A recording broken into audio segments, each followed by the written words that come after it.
All right. Welcome to the Mean Agent Podcast, Episode 1.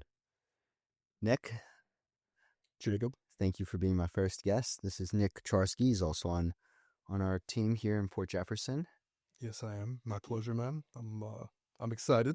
So behind the scenes, Nick named this mic for me, named it Goldie, but we didn't determine a name for yours. Well, we kind of just grabbed this like 6 seconds ago. He hooked this onto the antler and he's like, "Here, take it." It's our mic. It is. I mean, it works. But what are you gonna? You take the name. I name that. You name this. What are you gonna name it? Rudolph. But it doesn't have a red nose. Listen, I don't know what to tell you. Its new name is Rudolph. All right, Rudy and Gold. Rudy. All right. That's what I like to hear. All right. So we've had some big real estate news over the last few weeks. Let's kick it off with Zohran. What do you think about that? I mean, everybody's gonna have their own opinion on it. Okay. But regardless of the fact of whether you like him or you hate him, I think it's still going to be really good for Long Island traffic in general. A lot of people are looking to leave the city, and whether they go to Florida, the Carolinas, or Long Island, that's still ramping up the market around here. So that's not so much our marketplace, but what it affects is us. Yes, sir. Yes, sir. What do you think about it? Can I just do this real quick? There you go. Yeah. Can someone get me the menorah? It's like 3 rooms over, yeah. I'm kidding. No, I was kidding. Oh my gosh, we had Lexi walking out. All right, on a serious note, thank you, Lexi. She's actually getting it. I'm dead. On a serious note, I think that Zohran is going to scare a lot of high net worth individuals outside of the city. We're going to see an increase in demand out here on Long Island. I don't think it's going to be as much as what everyone's saying. I think more so it's going to be people leaving the state. However, what is really interesting is because of our connection to Ryan Serhant and the people in our brokerage in the city, we do know of people who are making these plans to move, but they haven't pulled the trigger yet because the season's not right. And I mean, I don't know when, okay? I'm sorry, I'm a realtor. I'm not a freaking like politician type of person. I'm not into politics like that. But I know he's not officially in yet. Yeah. So we're also just not 100% going to see the effects yet. But it's cool because we know of people who are planning to sell in the city. So we might know of off-market inventory for people there. And we have off-market inventory of our own in Long Island. So that's the really exciting aspect about that. Now, I've been seeing some interesting stuff. So, you know how we use Edgar as an example, okay? Edgar, who hopefully Vinny can edit in right here so you can see what I'm talking about. Have him sitting right here. Yeah, AI him sitting here. Edgar, for example, is big with like the lifestyle photos in his listings, okay? And they're sick. He's like laying on countertops, like just doing cool stuff. And I love it. And there's other agents who do it too. Edgar's the first person who comes to mind for me. And we even do them, but he just makes it like iconic. He does the best. Exactly. Like, yeah. But I'm getting a little scared. Like, I've been seeing some where they incorporate like these female real estate agents incorporate like them in bikinis for their lifestyle shoots to market their listings. I can't compete with that. I am not competing with like exposure is the name of the game. And I'm sorry, just I'm not getting more eyeballs than someone doing that. Like, I'm getting scared. We're going to have to get some like really pretty girls to partner up with us potentially because I don't see how we beat that. Do you see how we beat that? No. I mean, what do we do about this? At the end of the game, we're losing. The day, we're losing. Sex sells, and that is true. Like, that's the truth. That is true. We can't compete, but on like an actual level of skill, it's not comparable, man. I agree with you. We don't have to use our beautiful bodies, for that. Like, we have the skill. I agree with you, but it gets scary when you've got the combination of the beautiful female realtor, beautiful body, and then the willingness to do something a little bit crazy like that and they're skilled and they're intelligent, because Yeah, there's a lot of them out there. Like, there's some freaking beast of pretty women in the real estate industry. absolute sharks. Which, speaking of which, leads me into drum roll, Vinny. Baddie of the week. Real estate baddie of the week. So I know you have a girlfriend. So what I'm going to say, the rule is if you are cuffed, you got to name someone of the same gender as you, as your real estate baddie. And you can't say George. What are you looking at, George? You are the real estate baddie, bro. You are not saying me. Okay, you said I can't say George. You can't say me either. You can't say anyone in this room. Okay, Dan. Freak you. Dan Burke's a All right, badass. I will. Okay, I will. First of all, I freaking love Dan. And I will say this. Sorry, Summer. I have like a lot of people be like, oh, is Dan single? Oh, like, seriously, like, it's actually scary. Like, Dan's a badass, man. Dan's a G. Yeah? Actually, it's funny. My younger brother met him. He was like, who's that guy with all the tattoos? I was like, oh, that's Dan. He's like the leader of the team. And he's like, oh, he's a G. He's cool. I'm like, yeah. Your brother's right. Yes, sir. Yes, sir. You see it right off first meeting like that. Yeah, Dan is the man. All right.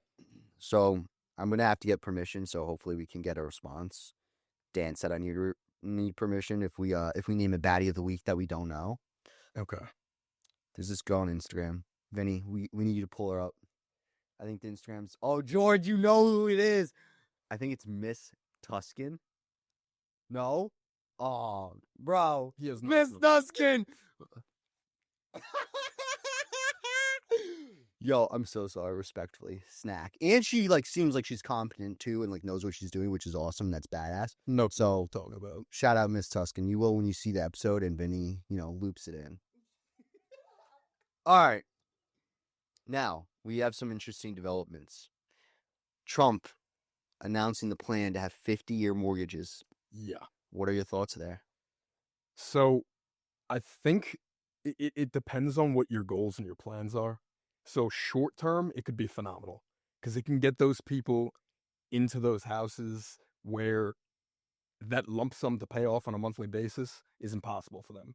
So, it works out if you're looking to stay short term, but if you're looking to stay for 30, 40, 50 years and pay off the entire mortgage, God, no. Never in a million years. Yeah, I mean, just the interest on a lot of these loans that you usually pay on a 30-year versus a 50-year is double. So it's like if you were going to pay in the life of your 30-year mortgage $300,000, a lot of these 50-year mortgages, it's going to be $600,000. It's crazy. It's crazy. So initially when I heard it, I'm like, no, that's insane. But kind of what you said, short term, if you see your dream home, you can't afford it with the 30-year mortgage, pull the trigger with the 50-year mortgage and refinance when you're a little bit better of a position. Exactly. Turn me up. Turn me up. Dream house, baby. Let's go. Get your foot in the door, man. And that's Exactly. it. But anybody that's looking to do it long term and you're paying double of what the house is worth, run for the hills. Do not do it. Yeah, no. And if you have a realtor or a lender, anyone in the industry saying you should do this, make this move, this is a good investment, it is not. Unless the plan is to refi shortly after and you actually know for a fact you'll be in that position, don't listen to that person. They're not giving you good advice at all. Exactly. So, all right, transferable mortgages. Yeah. I think that's what we need. 100,000. Forget the 50-year mortgage. What the heck are we doing with the 50-year mortgage? There's no need for it. I mean, for the most part, like some people, yes, some people no. This is the W. This is the W. Absolutely. You know how many people on Long Island are just holding their house because they're like, I have a 3% interest rate. I'll pay less living here in this more expensive home than I will buying a cheaper one with this 6% interest rate. Exactly. Like, I'm sorry, but that's what's causing the shortage in listings. No one wants to move when they have these interest rates. And 50% of people with mortgages right now, plus minus, have an interest rate less than 3.5%. Easily. Yeah. And I mean, how many people do you talk to on a daily basis that literally their main objection is the interest rates? Yeah, they're like, and some of them really want to move too, which is the messed up thing. They're like, we just don't have we don't have the ability to. It doesn't make sense. It feels crazy to do it. So that would fix so many issues because essentially what it would do is it would say, hey, I've got a $500,000 mortgage here at this house. Okay.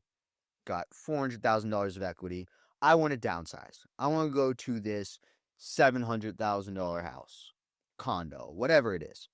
You sell that, you get your 400 grand in equity, but you keep that $500,000 mortgage and you just put it back into the new property and then take 200,000 of your 400,000 equity to clear off the down payment, I guess you would say, the other 200,000, and Exactly. boom, you had the same $500,000 mortgage that you had before while being able to make the move you want.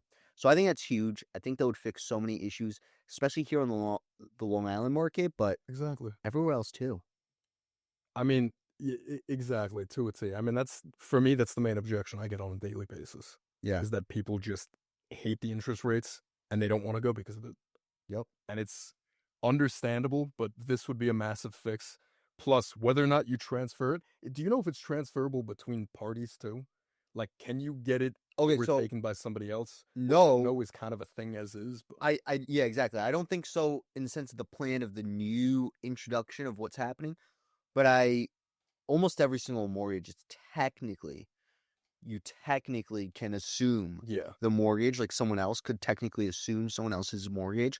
Like, let's just pretend the house is, you know, actually, for really simple terms, let's pretend the house is worth $100,000. Like, that's what you'd buy it for. There's an $80,000 mortgage. If you can get approved for the $80,000 mortgage and the current lender green lights it, all you'd have to do is bring $20,000 to the closing table.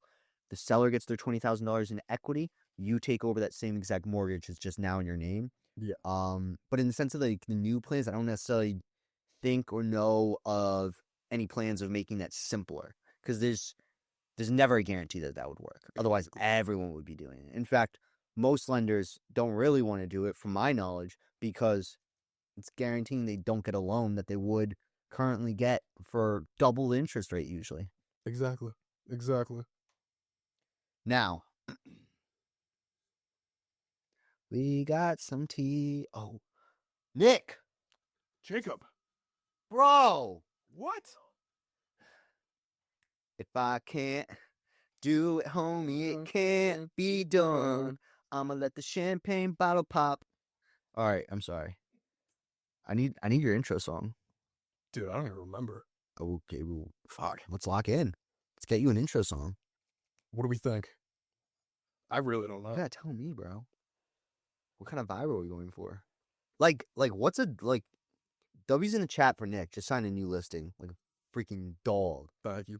Dog. Got a Fizbo. A Fizbo said, you know what? Nick's a G. Let's go. But he saw the value. It's awesome. That's it. We need an intro song. Like a W's in the chat intro song. W's in the shot. All right, so I'm gonna go with a classic, All right. and that's only because in like the actual collar of my suit, if you flip it up, it says 1-800 fuck you stitched into that. So I'm gonna go with "Fuck You" by CeeLo Green, one of the greatest songs of all time. I don't know how it starts. Help me. I'll get in trouble on the right to town. The girl I love. And I'm like, fuck you. Which takes us into our next subject. Good way to get there. All right, so Zillow. Yes, Zillow Flex agents. the Rico case going on right now. Yikes. Yikes. Oh, it's about to get ugly, bro. So, what do you know about this? So I only know like a really general idea of it, but what I do know is that they're getting sued because Zillow is taking their premier based and partnered flexed agents on the platform and putting them onto listings. So, like, for example, you see a house that you love and you click on the side, speak to an agent. 99% of homeowners, unless they know better, think that that's the listing agent for the property. Yeah. Yeah. So, when they're getting in touch and contact with its agent, they think this is the person that's actually selling the property when it's not, it's a buyer's agent. Yeah. And I've worked in Flex before, in almost every single call that we got, almost every call we got, they were like, "Oh, do you have any offers? This and that." Everybody thought we were listing agents for it. Yeah. So that's like the Zillow side of thing. Yeah, Like Zillow's getting in trouble, and like we put money into Zillow before, big and we've experienced like, oh, everyone's thinking we're the listing agent, and we're like, no, we're buyer's agents. We're here to help you secure the best deal for yourself, not for the seller, because that's what happens when you get connected to the listing agent. Yep. And we were like, what's up with this? Their website makes it very confusing. Like any logical person would assume they're getting connected to the person directly associated to that property. Of course. So there's that aspect of things. But with the flex agents, and the other aspect is they're telling their agents, like, hey, we're not sending you. And a lot of these agents rely on Flex, Zillow Flex. Zillow Flex is where they send agents, specific agents, leads. All right, anyway. So what Zillow Flex is it is when Zillow, for I think it's like a 30 or 40% referral fee, sends agents all around, the country. Here on Long Island, I think it's only one team actually. No shade to them. Two teams, maybe? Two teams. And it might be 50%. 30, 40, 50%, whatever it is, it's a lot. Working it. So They might have upped it, but yeah. it was what? Yeah. Okay, there you go. They might have capped you so that they keep more money. I think they did. So when I was a part of it, it was 40%. And yeah, to my knowledge, it was two teams. They might have been one of the two teams. I think it's only So one it's team now, probably one or it's one. Suffolk and Nassau County 1-1. So I don't know, but so the Zillow Flex program, essentially they take a huge referral fee from the agents that they send their leads to.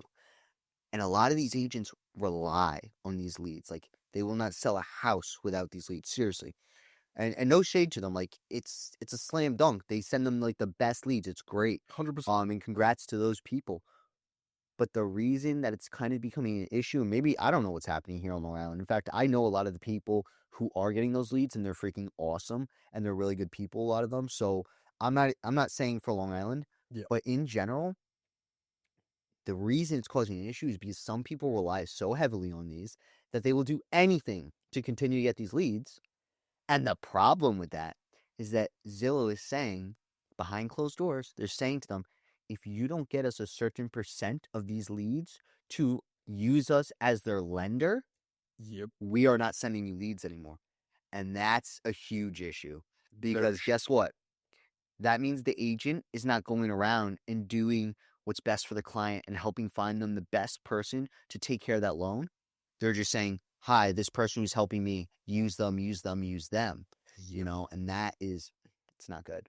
It's not good. Very illegal. So they're Zillow. I don't know if I don't know if the flex agents are going to have an issue or not, but at minimum, they're coming after Zillow, bro. 100%. They're coming after Zillow. I don't think it's so much the flex agents, because at the same token, this is something that they're part of, and Zillow's requiring this. So it's not so much like they have a choice where they can sit back and be like, hey, like, no. Like you said, it's most of these people's livelihoods. Yeah. So when this is what's actually feeding you at the end of the day, and Zillow's like, this needs to be done in order to get leads, it's understandable. Yeah. I mean, listen, we all got to put food on the table, but some people care about their clients more than others. That is very true. So, have you heard of this clear cooperation freaking real estate war? I have not. Fill me So, in. What do we got? clear cooperation. What that is, when people talk about it, is it's saying, hey, everyone should get equal opportunity to every single listing. Everyone should know about every single listing out there. I don't have a full understanding of the history of how this all went down, but from what I do know, and you guys can correct me if I'm wrong, is that the war essentially was started by Compass. Compass said, hey, we're going to start having off-market exclusives that only people can see on our website. Okay? Let's see this. Yep.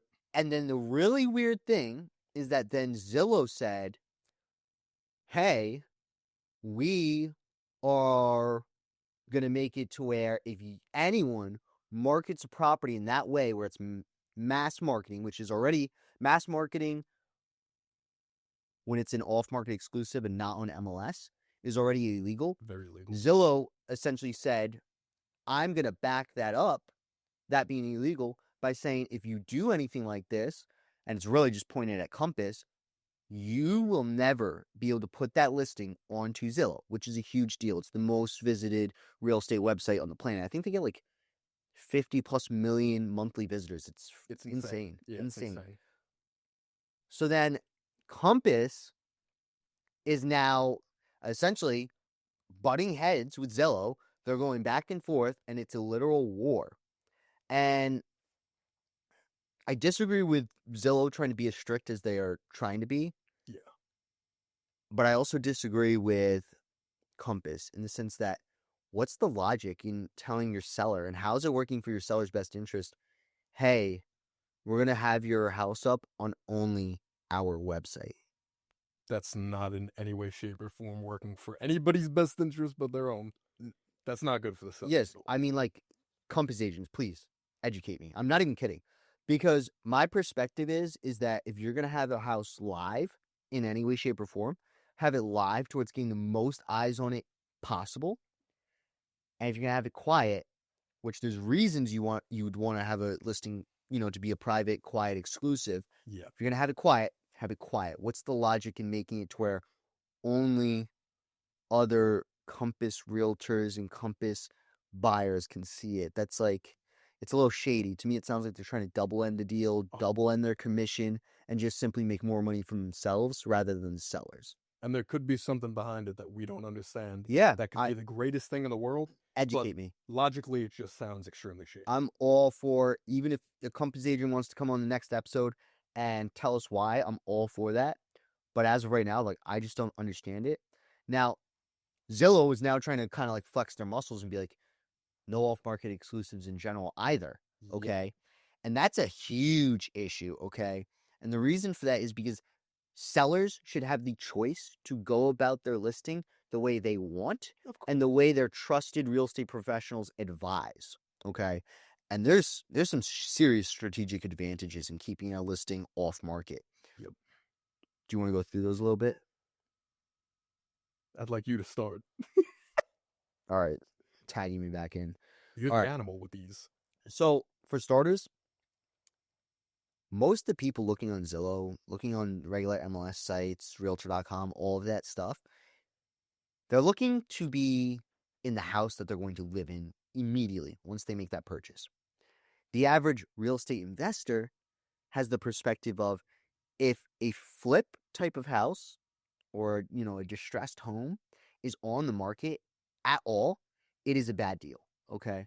So if you were to have a distressed home and you said, Jacob, sell it, and then I got forced into putting it live on the market because of fear that Zillow will never let you list that house on their website ever, you're not in a winning position, because the winning position for something like that is to have it off market and shop it to the real estate investors who will pay the most for it, who have the cash to pay immediately. But those same investors will not even look at your house if you put it online, if you put it live on the market. You could put it for a better price on the market. And I guarantee you the vast majority of these investors will just say, nope, must be a bad deal. We're not going to touch it. 100%. 100%. The other thing is privacy. Like, dude, that's my mind went straight to privacy. Bro, we have celebrity, clients. We have just in general private, high net worth individuals. We have people who are just known in their neighborhood and don't want people knowing they're selling. Like, yep, they're putting sellers in a position where they can't be flexible and they can't do what they want, and it's not right to them. No, not at all. I mean, privacy, that's the biggest thing to me. Like, understandable in the investment round, everything like that. But the fact that you're stripping everybody's privacy away now, and it's like, if you really want to sell your property, you don't want your neighbors knowing, you don't want anybody knowing whatsoever, the fact you can't do that anymore is insane. Yeah, it really is. All right, so we got to go back to your win. You got a big win. All right, you got that Vismo, baby. Let's go. All right, sorry, Vinny. I know you just looked at me like I'm crazy.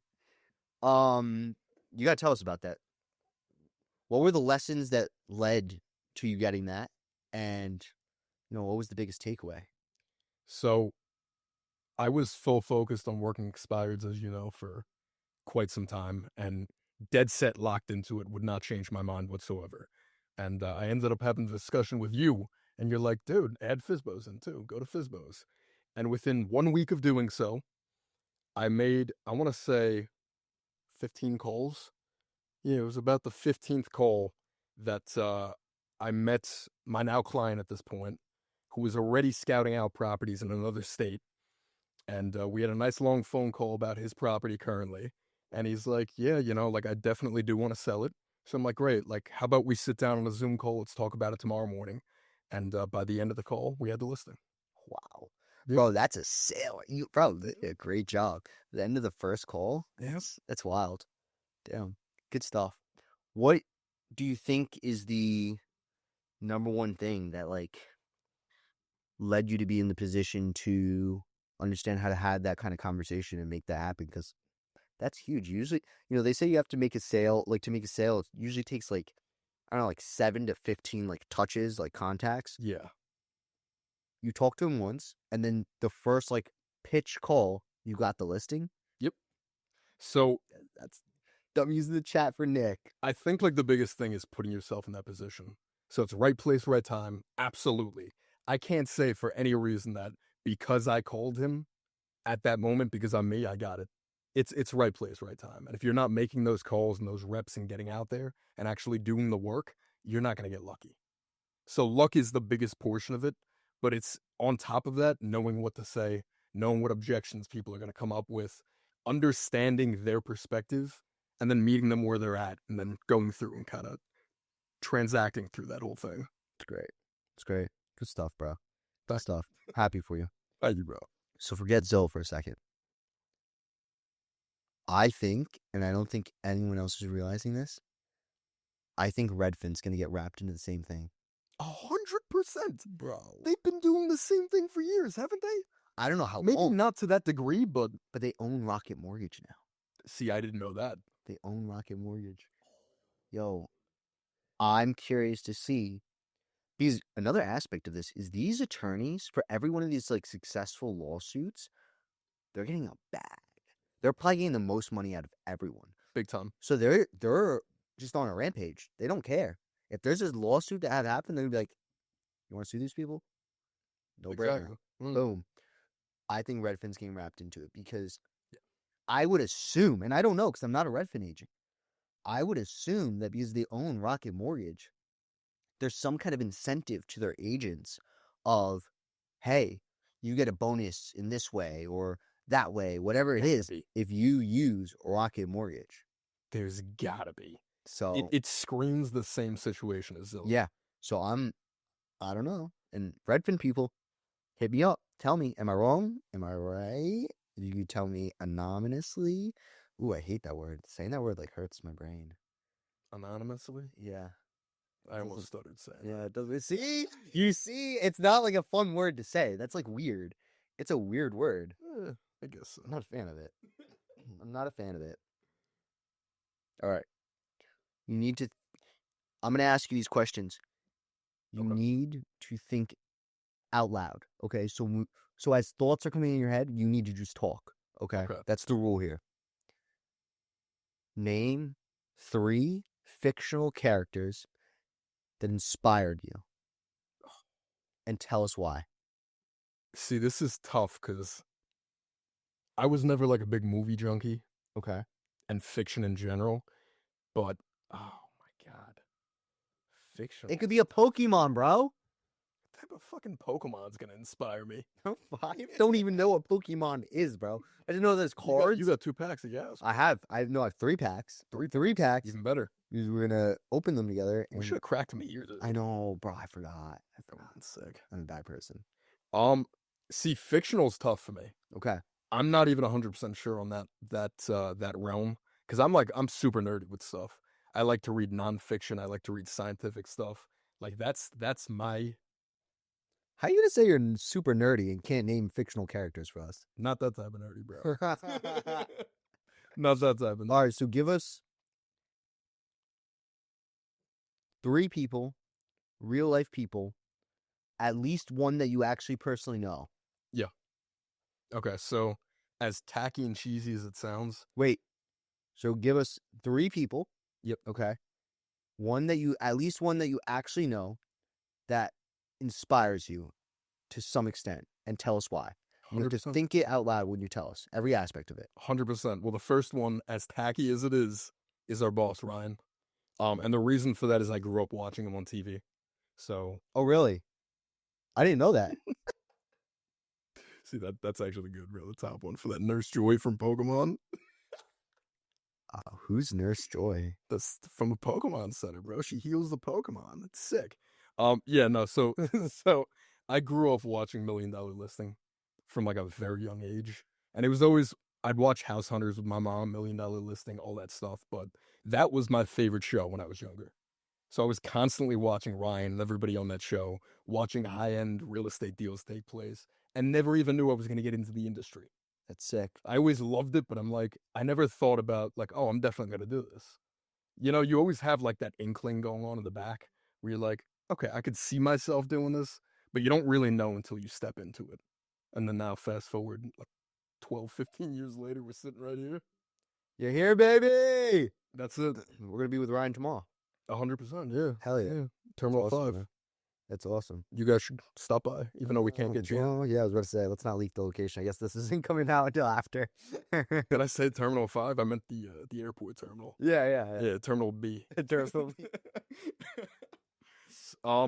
The second person on that list is, so there's 2 personal people here. Okay. The second person on that list is my old boss, Alan. So I started working for this dude when I was like 16. Very reserved in my shell. This guy got me working out, got me doing everything, got me hyper social with people. And then, funny enough, after we closed that store and I had a couple of issues going on when I decided to drop out of college, he ended up pulling me into real estate originally. Oh, snap. Oh, okay. So, No, but nice. he's an absolute phenom. Guys in his mid-70s will outwork anybody I've ever met in my life, can do more push-ups and pull-ups than anybody you've ever met, and opened up his own business at the age of like 22, had 15 stores, a full gym, hundreds of employees working under him. The guy's just a badass. What a dog. So he's taught me a lot of stuff. And then the third person on that list is you, bro. Yo! I fucking love you. It's the truth, though, man. I Like, appreciate that. since day one, you've made sure I was taken care of, has helped me with everything under the sun. And you quite literally like bend over backwards to make sure that things are locked into my head, that I'm taken care of, that my appointments are going well, everything under the sun. I So, fucking love bro, this guy. don't fucking do that. Don't do that. Don't do that. This is my guy. He's gonna make me cry. I freaking love Nick. See, if it was glazing, it would be glazing, bro, but it's the truth. I appreciate that, bro. No, but that means a lot. Thank you, bro. I appreciate it. I got you. Always. What about you, though? What 3, fuck fictional, bro, what 3 real people do you actually rely on, you think are like the biggest, I inspirations is great, but like, I guess had the biggest effects on your career? All right. So, number 1, I'm gonna say, Think out loud. I'm gonna say Dan Burke. Okay. And there's a reason for that. 1, throughout my career, I've really felt like a lot of people have seen the trajectory and wanted to just like take advantage, figure out how do I become part of what he's doing? How do I make money off what he's doing? How do I take advantage to some extent? And Dan has never, ever, ever been like that. He's always just had my back, given honest feedback, and tried to make me better. So I appreciate the heck out of that. And it's also cool to just like watch what he's built, you know, and he went through some messed up stuff where you kind of had to press the reset button as of like a year and a half ago. And his new office is about to average like 10 million per agent. That's insane. He's killing it. Having a office where your agents average $10 million per agent, It's ridiculous. nuts. That is like not normal. That is not normal at all. So he's a dog. So he's definitely number 1 for me, especially like at least in this industry wise, without a doubt, he's number 1. Damn. I mean, You can go outside of the industry. Like, is there Yeah. any high Yeah, net what worth would- individuals, business owners, celebrities, even somebody that's not even worth a lot of money, but Yo, has these traits that inspire you, bro. so I'm not gonna lie to you. I can't just like think of like, all right, who's one, who's two, who's three, who's whatever. Doesn't have to be in But order. really like really cool story. And I learned this for reasons I'm not gonna discuss. Oh boy. But I can't even remember his name. Vinny's gonna put it right here, I hope. Vinny's gonna remember. Vinny's gonna remember. Were you there for that, Vinny? The builder Was there? of Ohika Castle. Bro, that guy's a dog. Really? He's cool. All right. So back, I'll Google it for you and send you the name. Vinny's like, oh, I got this. I know.